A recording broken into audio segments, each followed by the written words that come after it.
We are so glad you've joined us, and we think you're really going to enjoy this dialogue. My name is Kirti Naik, and I will be your host today. And it's going to be a great conversation with creator Stephen Tisdalle. I'm the head of marketing and communications at BNY Mellon Wealth Management. And I actually had the opportunity to partner closely and work with Stephen many years ago at Oppenheimer Funds. So it is my real pleasure to introduce you to him as our speaker today. Stephen Tisdalle is currently serving as CMO at State Street Global Advisors. He and his marketing team are recognized for their award-winning campaigns that highlight the relevance and investment philosophy of State Street Global Advisors.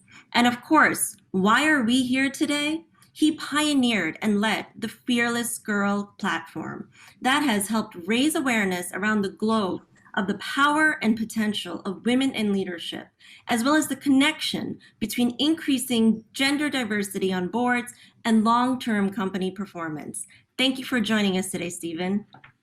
Well, it's good to be here.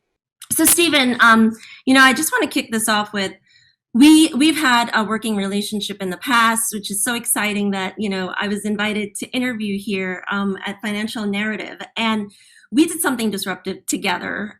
We launched something called Invest in a Beautiful World, and the world, was not seen as beautiful then, and certainly the word beautiful was provocative.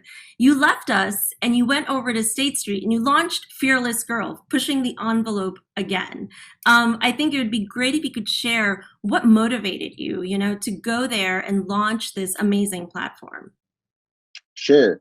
Well, I think one of the attractions of coming to State Street Global Advisors was that from a branding perspective, a brand standing perspective, we're the third largest asset manager that no one knows very little about.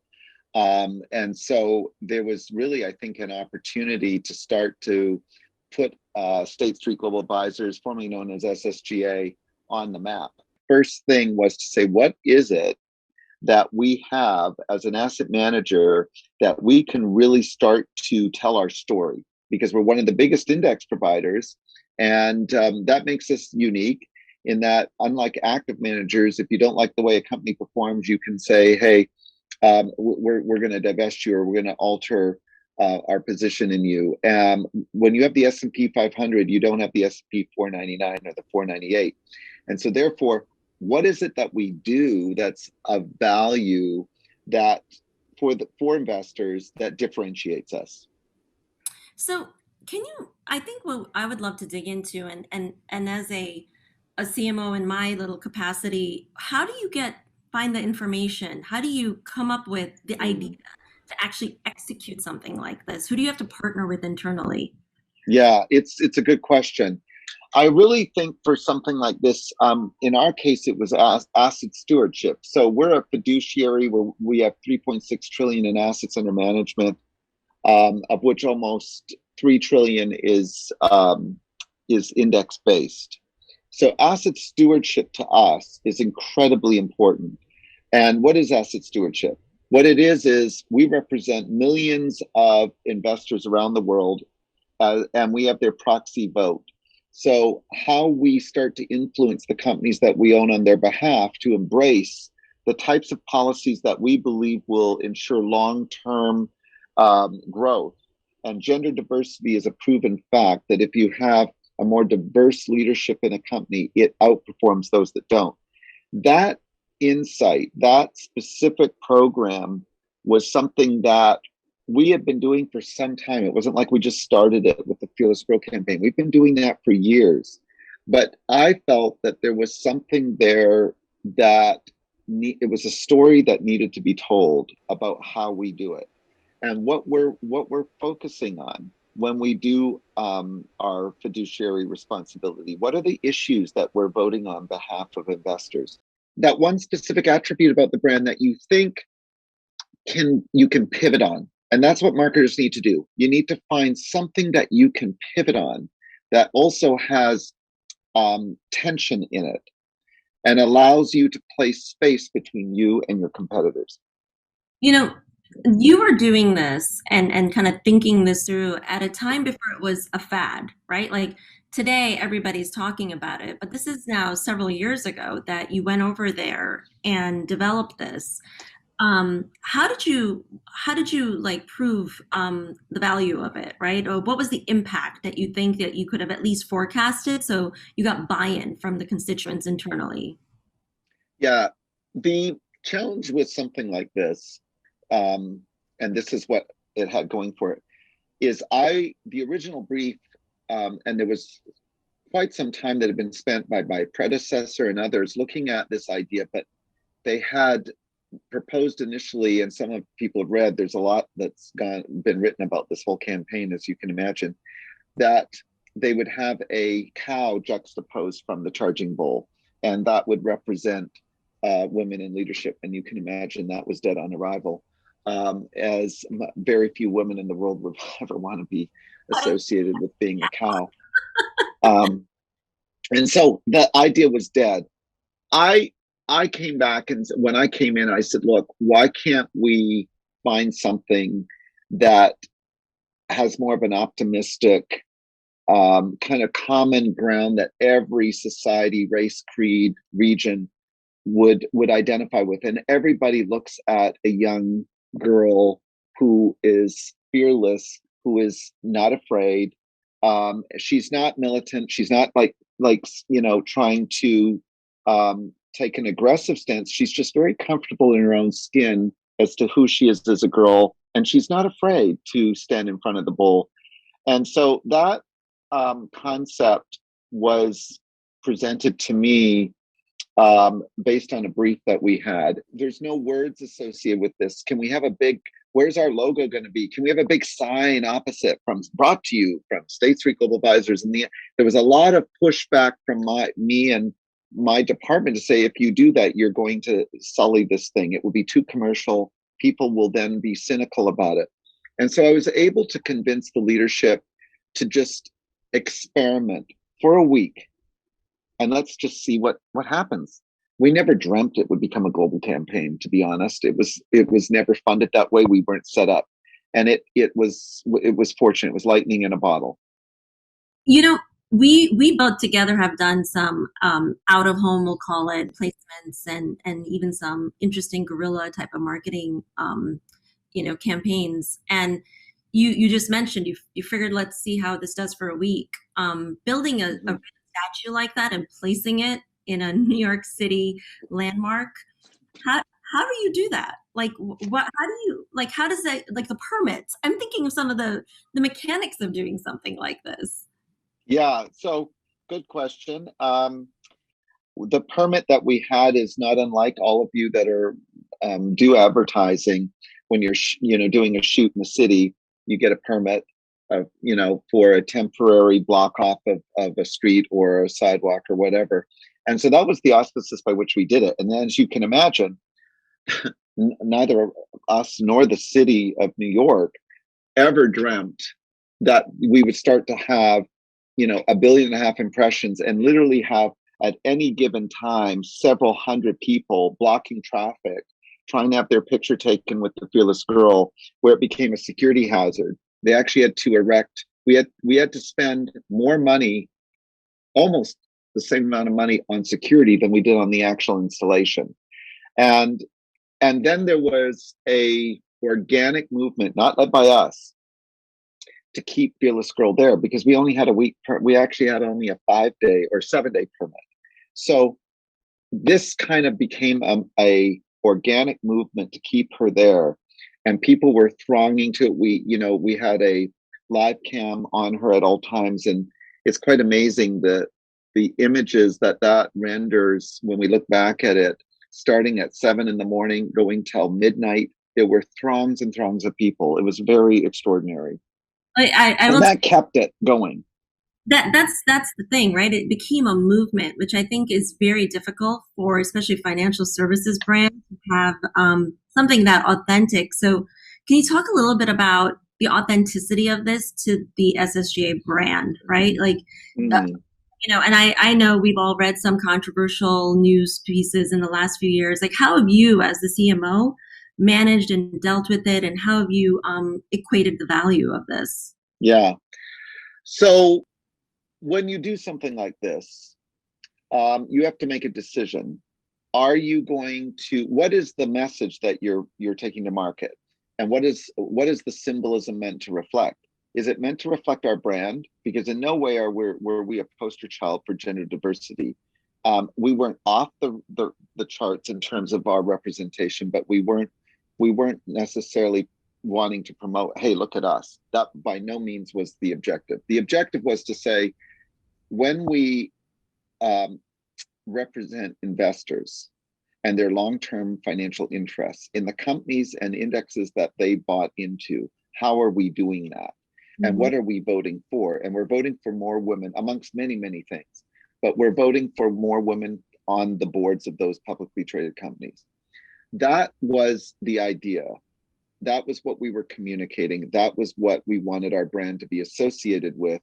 And of course, the controversy was, yeah, well, what moral authority do you have to put a campaign in market like that when you don't reflect your board? Yes, okay, you have 3 women out of 10 that were on your board, but is that really a great story to have?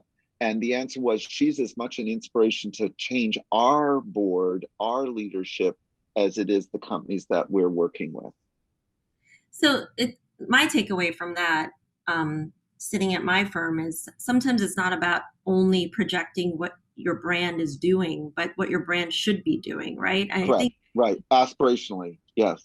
And I think a lot of us, especially in FinServ, we shy away from aspirational things because we're very much, because of the regulatory environment in which we work in, and we want to stay true to what our investment team is doing or the planning team and so on, yada, yada. And so how have you been able to keep this campaign going? It seems that there's something new happening all the time with Fearless. Talk about how you guys are thinking about that. What's your strategy, and how supportive is your overall brand for these different aspects of the campaign? So when we started the campaign in 2017, and you alluded to the fact that this was pre the hashtag Me Too movement, we were 6 to 9 months before that. We preceded that, and I think that would have, had we done it after the hashtag Me Too movement, I don't believe that there would have been as much of that connection with Fearless Girl, because it would have seemed like we were kind of a Me Too ourselves, trying to play off of what was going on. So there was some true legitimacy in terms of timing. The other thing is, there were 1,486, this is the most important element of it, there were 1,486 companies that we reached out to that did not have a single woman on their board.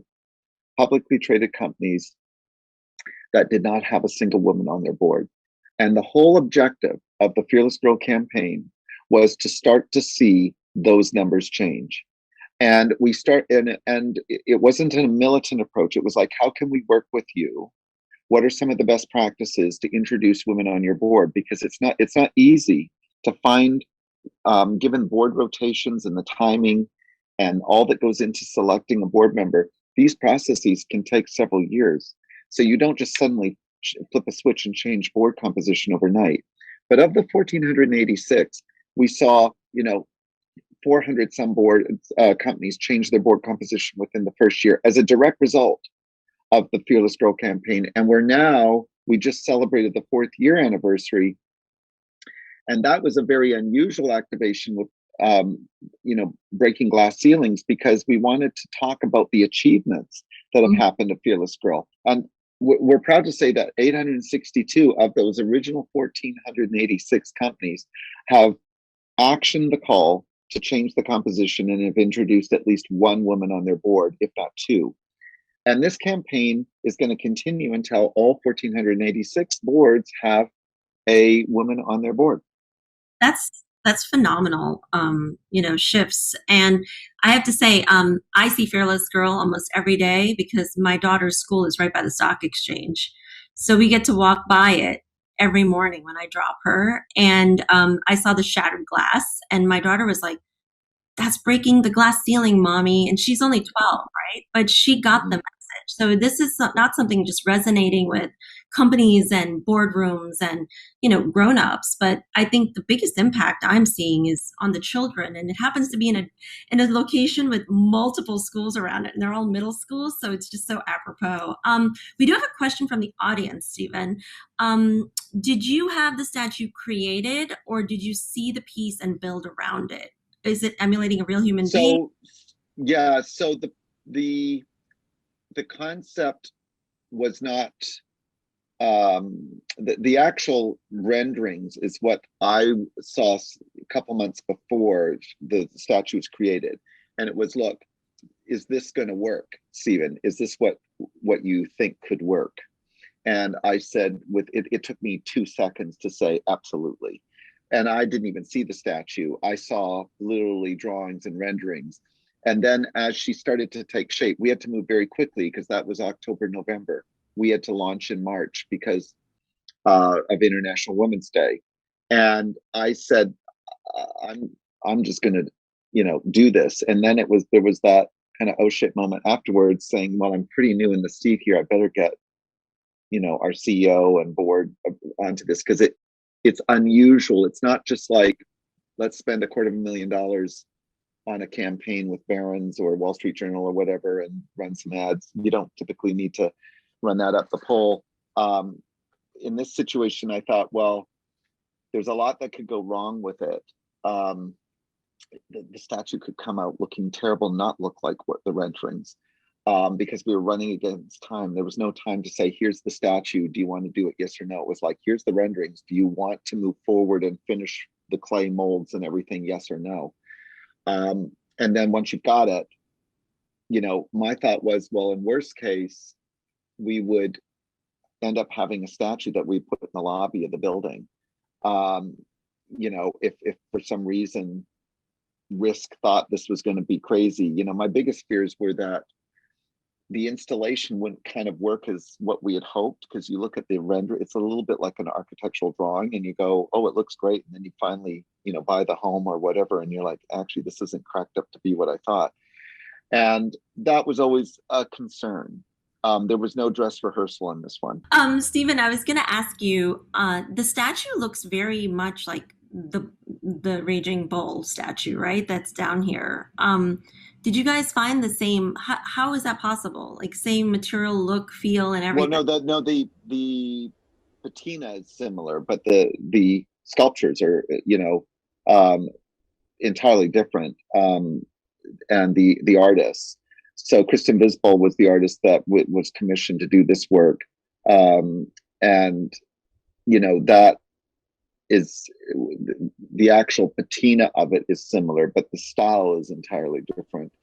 It was molded off of a image of a 7-year-old and a 9-year-old to kind of make an 8-year-old of two young girls that, one was Latina origin, the other one I think was Caucasian, and it was meant to deliberately kind of reflect the diversity that is coming with the younger generations. It was to reflect a very modern, contemporary girl. She's, got her high tops on, but she's also got a dress on, and she's kind of got a little bit of a cheeky flair to it, and there's movement. And that was, I think, incredibly important. The statue has tremendous movement in it. How many people do you have to mobilize as the head of marketing to do this? It sounds like a lot of people. So this is where you got to have a great agency coming into place so that they can handle the actual installation. I mean, there's the actual installation. In this case, there wasn't a lot of, in a typical campaign, you're going to be fully integrated. So you're going to have a social media strategy, a PR strategy. You're going to have the ads themselves. You're then going to be publishing them on your web pages. You're going to be writing emails to clients and attaching that so that's, fully integrated. In this case, we underestimated the response. So we thought, let's install the statue. And to answer your question, how many people, we had underestimated, and I'm not kidding you, the marketing organization, I don't think anybody got more than 2 hours sleep for the next 10 days after that. Keeping up with social demand, keeping up with inbound calls, the press, dealing with clients who wanted to understand more, we had underestimated just how much would be needed to respond to all of that. So it took the entire marketing organization globally. So it wasn't just in North America. And I had at that time almost 150 people. So I mean, literally everybody was involved in some form or other. And you know, that's unusual. I think it was just because of the way people responded and emotionally connected. How close to launch did you actually come up with? Oh my gosh, it was a mad panic. No, we launched on Tuesday morning and we got the name on Friday night. And there were all kinds of names being thrown around. And this is where the magic of, once again, you know, Rob Riley at McCann, who was the global ECD there, came up with Fearless Girl right away. It was one of those ones where you just know that's it. And then you have the issue of what's available, because there's lots of names that were out there, but it's like, oh, that one's taken, this one's taken, can't, you know, trademark that, and so on. Stephen, can you talk about some brand metrics that you've observed from, you know, this initiative? Have you seen? Because I will say, Well, we saw, yeah. Sorry, go ahead. I was going to say SSGA very much B2B brand, right? When you think about it, it's not like an iShares, right? That's Right. really retail in nature. So can you talk about some of the interesting kind of observations that your team and you have had in elevating the brand and what audiences it started to span across? So what it did is it put the brand on the map in a big way. And still a lot of people don't even know that Fearless Girl is from State Street Global Advisors or was commissioned. They kind of think she appeared somehow. There was some kind of art exhibit or whatever. And so you always have that challenge of connecting the brand. And with that has been always hard when you do something as creative as Fearless Girl and you want to do it. And this would be my advice. There's a tendency to want to over commercialize these things where you've got the big brand banner behind, brought to you from State Street. Like, I think that I wanted to avoid that, because I don't think the Fearless Girl campaign would have been A, as successful, and B, we only need the audience that we only have about 6,000 to 10,000 clients of the bank as one of the biggest institutional investors. We also then have around, let's call it another 500,000 financial advisors around the world, intermediaries, I should say, not just financial advisors, that, you know, transact with State Street Global Advisors. So it's a very finite audience. We wanted them to understand it came from us. And that's where we had the follow-up communications and so on. But what it did for the brand is we were very low ranking in our brand. We also undertook a brand transformation shortly thereafter, a new identity, kind of a new way of telling our story. And that has resulted in us increasing significantly our brand standing. And I'm proud to say that we, depending on what metric you're looking at, we're ranked, you know, 6th or 7th, whereas before we were barely, not even in the top 10. And yet we're the 3rd largest. So we've seen significant improvement, and also our association as being being the category leader on gender diversity is, you know, without question. I wonder, when you launch something just so influential like this, and there's an element of obviously like ESG components to, you know, thinking about diversity, female representation and whatnot. How has this impacted all of the other campaigns you run, right? You guys definitely, I see advertisements for other type of ETFs and whatnot. Do you have to be careful about the overarching kind of brand messaging and how you push out those other kind of, I'll call them other campaigns and initiatives? Like, yeah. Yeah, because it is dwarfed. We do and spend a lot more money on other campaigns, particularly for, you mentioned ETFs. We created the ETF, the world's first ETF, and we're one of the largest players in the ETF space. And our Spider brand, SPDR, is our ETF offering. And so we do a lot of campaigns, really innovative campaigns that the mighty middle, for example, for the mid cap space. We had done a 2-year campaign using humor, and the whole idea of the middle child, the middle seat, it gets overlooked, and yet it's one of the best performing asset classes in terms of long-term performance in rebounding through economic dips. Mm-hmm. And so we used Elizabeth Banks, and it was really hilarious to have her interview a lot of the CEOs of these mid-cap companies, like the New York Times, JetBlue, Papa John's Pizza, etc. And that campaign was infinitely more expensive than Fearless Girl. But again, that was a very targeted campaign to a specific audience. And we're vying for people's attention amongst all the ETF providers. So you have to pick and choose in your advertising strategy. Not everything can become as evocative.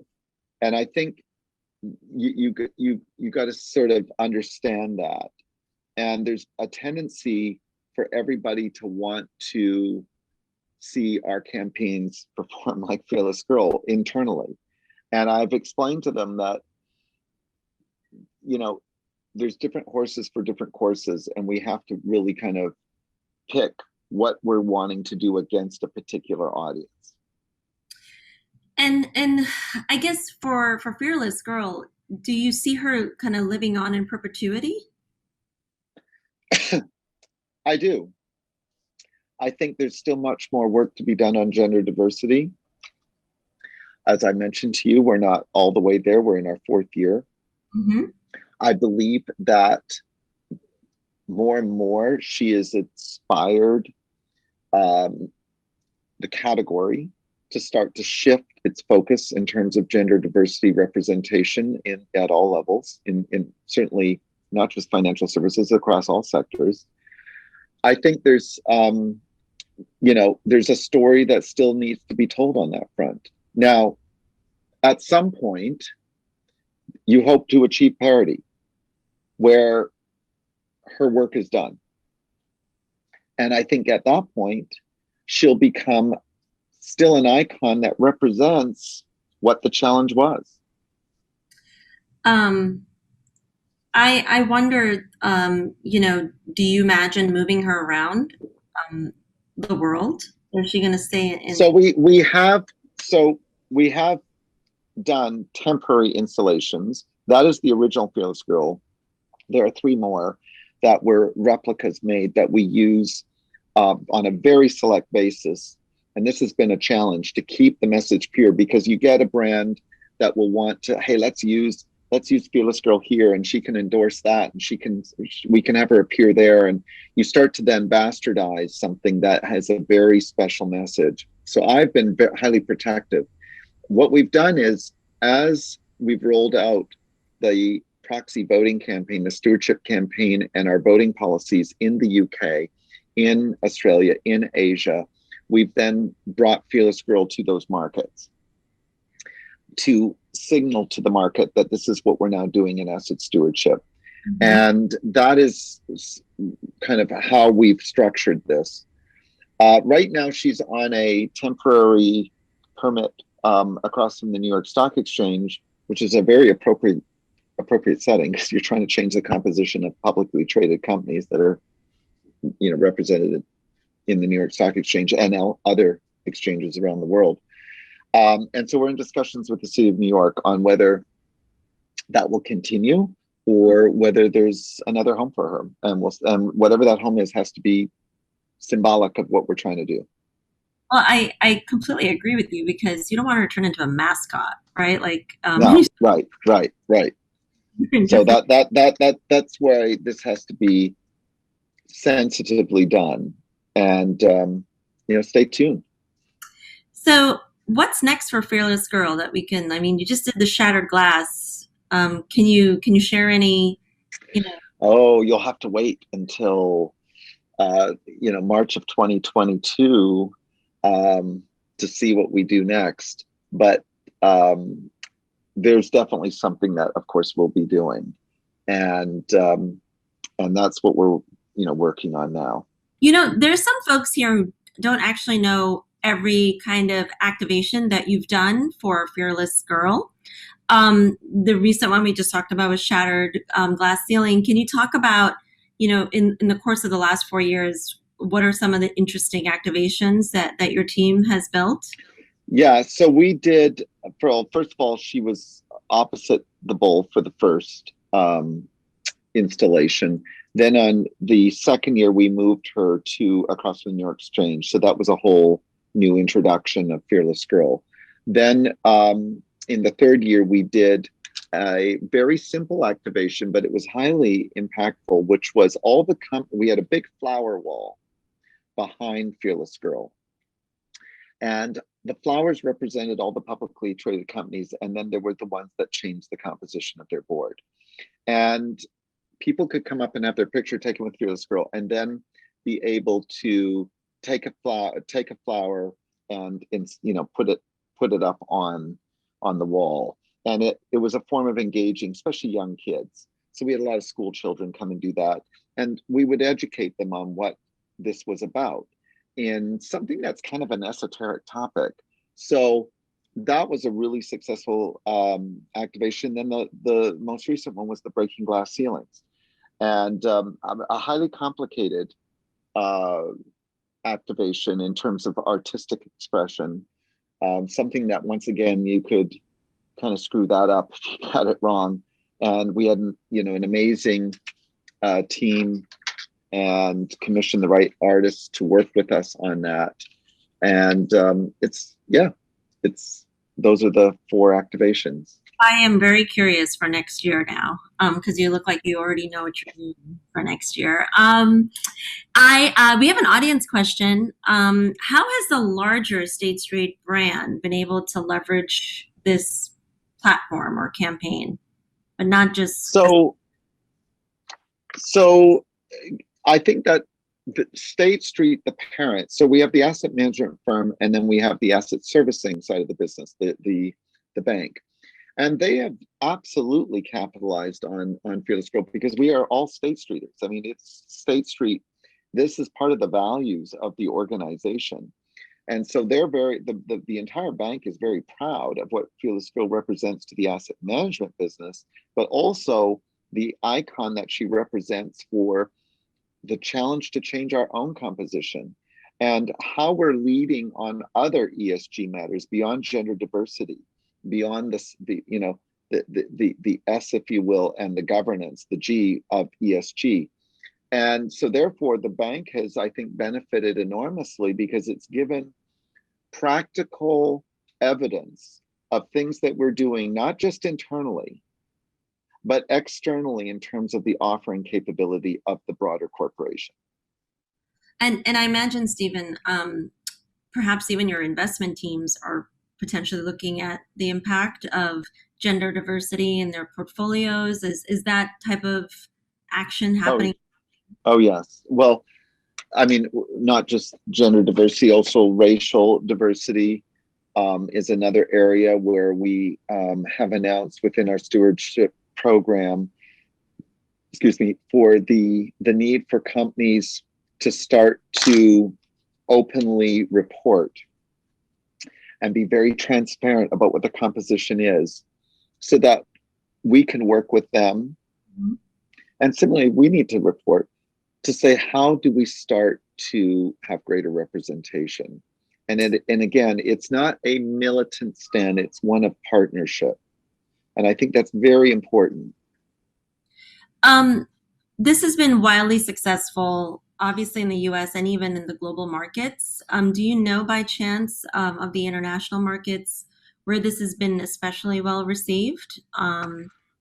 Well, it's been extremely well received, obviously in the UK and continental Europe, and then in Asia. We have actually a number of conferences where we have had a temporary installation in Tokyo. There's an enormous interest in the Japan market and in the broader Asian market on this. Gender diversity is something that they're starting to embrace.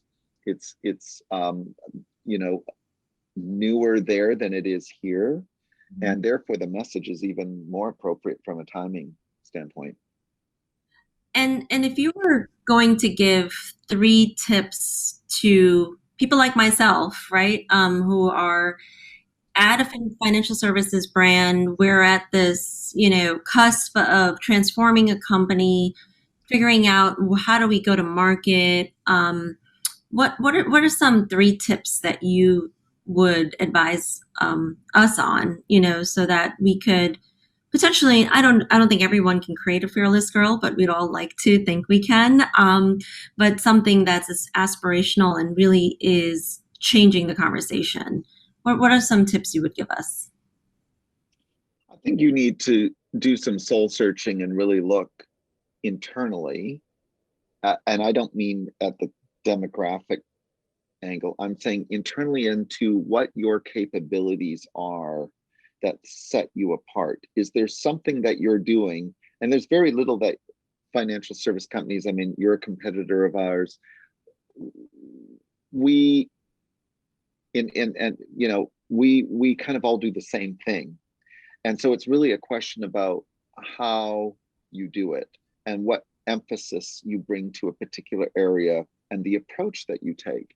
And I think that is something that, organizations need to spend time and go, well, what is it that we want to promote that also can establish an emotional, this is very important, an emotional connection and a rational connection with a target audience.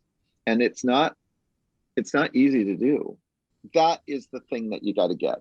And you got to keep searching for it until you find it. And if you can't find it, don't go to market with it.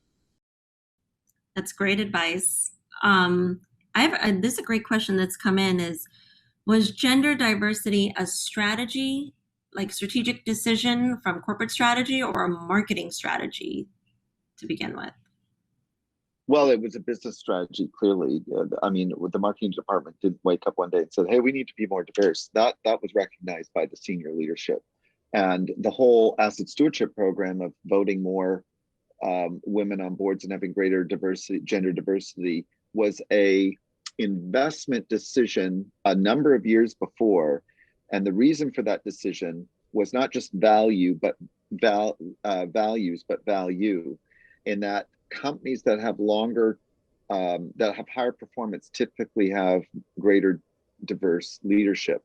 And so therefore, there was a fiduciary responsibility as one of the biggest asset holders, managers, I should say, to do whatever it takes to sustain long-term performance. So there was an investment philosophy that is at the core of our index strategies.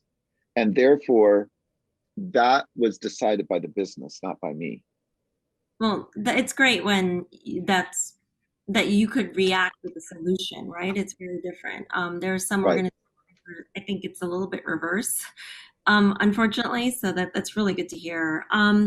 There's an interesting question, and you and I have collaborated in our partnership with agencies before, but I don't know if everyone else does it like this. So I would love to ask you this: can you talk a little bit more about McCann? I believe they're your agency that kind of you partnered with for this. How embedded were they in your business to really kind of create this platform, and how much trust did it take on your part, to allow Well, them? I think it's really important. Look, if I have the advantage of having worked in advertising and on the agency side, not everybody does, and it's not a prerequisite, but it allows me to kind of know how the sausage gets made. And so therefore, it's incredibly important that there be a strong working dynamic and a real level of confidence in and educating your agency partners about your business.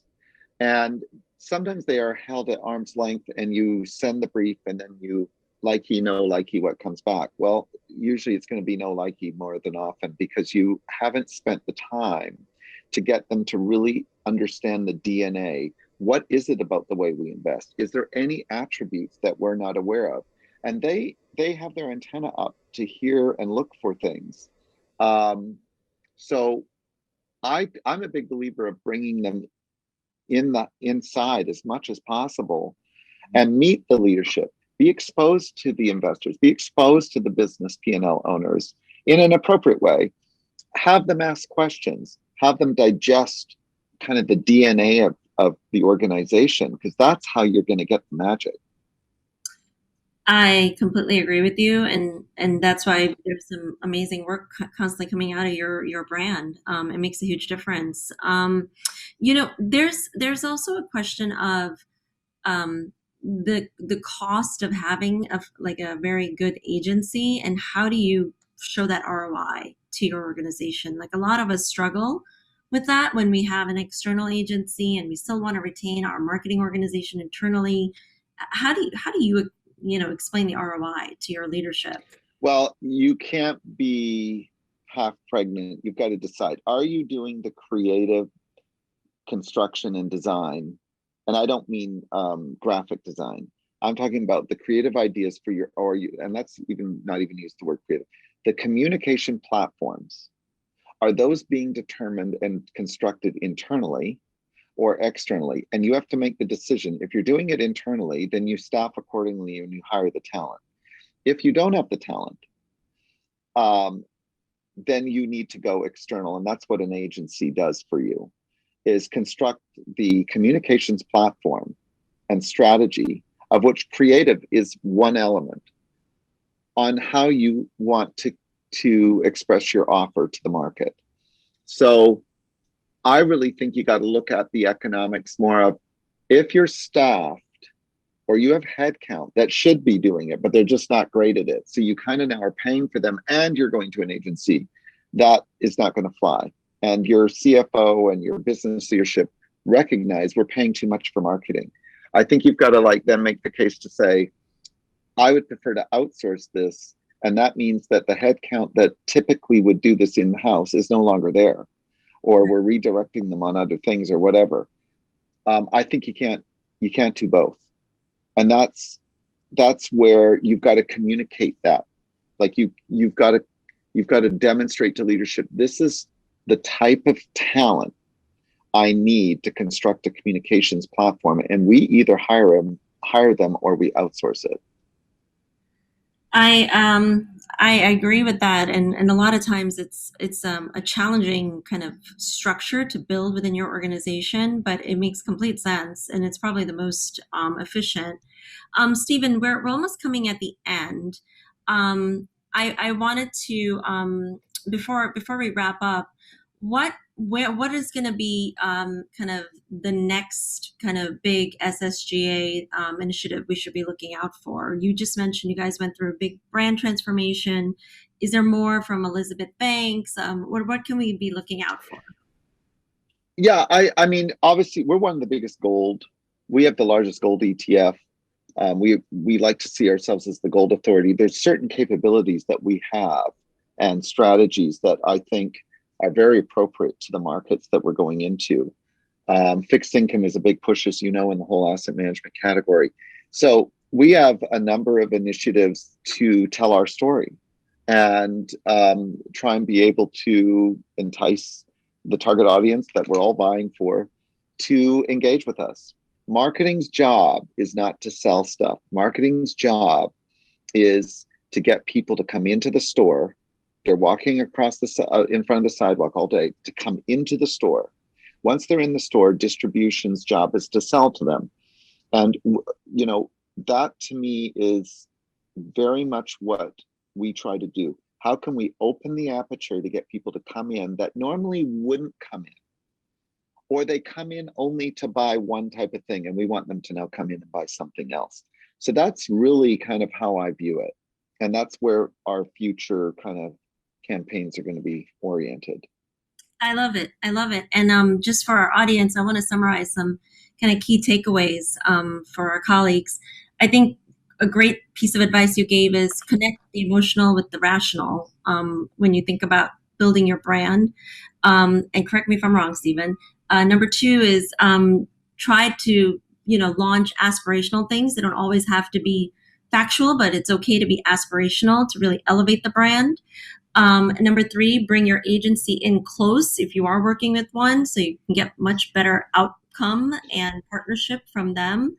And number four, I want to highlight that you brought up the word stories and storytelling like consistently throughout all the questions. So the art of storytelling is really important, and how we do it and ensuring that it's done in an emotive and also authentic way is essential for us as financial service marketers. Did I capture most of your salient points? I think you nailed it. Awesome. Well, listen, I want to thank you so much for sharing your story and experience with us all.